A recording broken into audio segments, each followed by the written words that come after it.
নমস্কাৰ বন্ধুসকল, আজি আপোনালোকক আমি মৃণাল কোচ নেচাৰেল ভিডিঅ'ৰ তৰফৰ পৰা লকডাউনৰ সময়ত আন্তৰিক অভিনন্দন জ্ঞাপন কৰিছোঁ।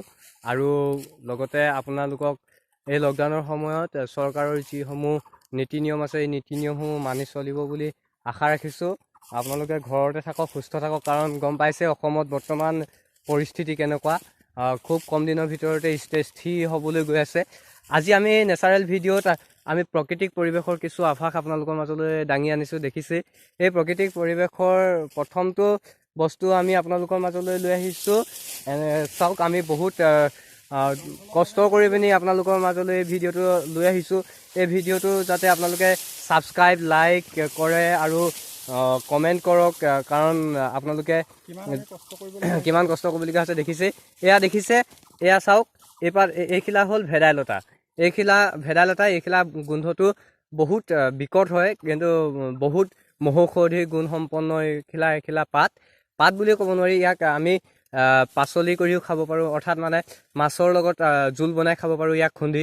আৰু বিভিন্ন ধৰণৰ অসুখ হ'লে মানে ইয়াক ঔষধ হিচাপে ব্যৱহাৰ কৰিব পাৰোঁ।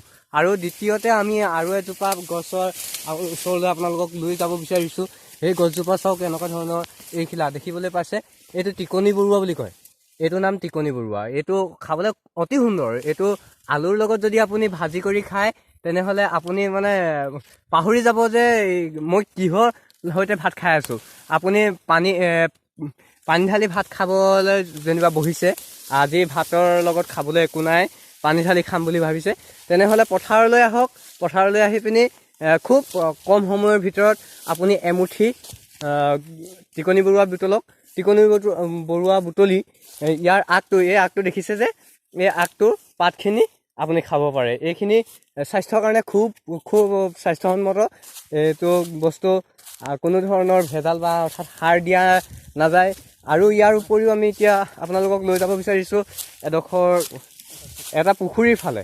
পুখুৰীটোত আপোনালোকে দেখিবলৈ পাব চেগমৰা কচু, এইটো বহুত এটা ঔষধি গুণসম্পন্ন আৰু ই তেজৰ কাৰণে বহুত ভাল।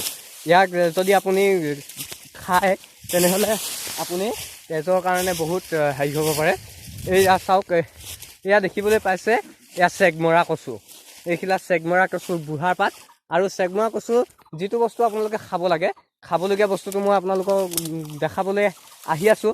এই মৃণাল কোচ নেচাৰেল ভিডিঅ'ৰ তৰফৰ পৰা আপোনালোকক এইডোখৰতে আকৌ এটা অনুৰোধ, আপোনালোকে যদি এতিয়ালৈকে এই চেনেলটো ছাবস্ক্ৰাইব কৰা নাই, তেনেহ'লে ছাবস্ক্ৰাইব কৰি লওক, অনাগত দিনত আহিবলগীয়া ভিডিঅ'সমূহ আপোনালোকলৈ অতি সোনকালে পাবলৈ। আৰু লগতে যদি আপোনালোকে পচন্দ কৰিছে, লাইক কমেণ্ট কৰি পিনি উৎসাহিত কৰিব।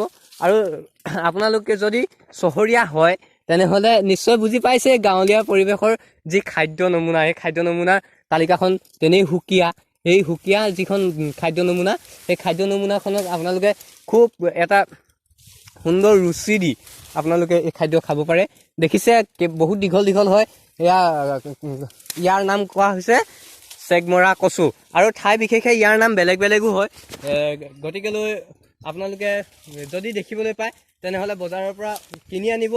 আৰু নহ'লে আমাৰ গাঁৱলীয়া যদি কোনো বন্ধুৱে খাব বিচাৰে, তেনেহ'লে গাঁৱলীয়া বন্ধুসকলে এই যি হেৰি দেখিছে, ইয়াক আপোনালোকে খাব পাৰে। মানে এটা পুখুৰীৰ কাষলৈ আহি ল'লে আপোনালোকে খাব পাৰিব। আৰু সেই পুখুৰীটো দেখিবলৈ পাইছে নিশ্চয়। এই পুখুৰীটো চাওক, এই পুখুৰীটো মোৰ সহকৰ্মীয়ে জুম কৰি দিছে। এই পুখুৰীটো যদি আমি খান্দো, তেনেহ'লে ইয়াত কুচিয়া পোৱা যায়।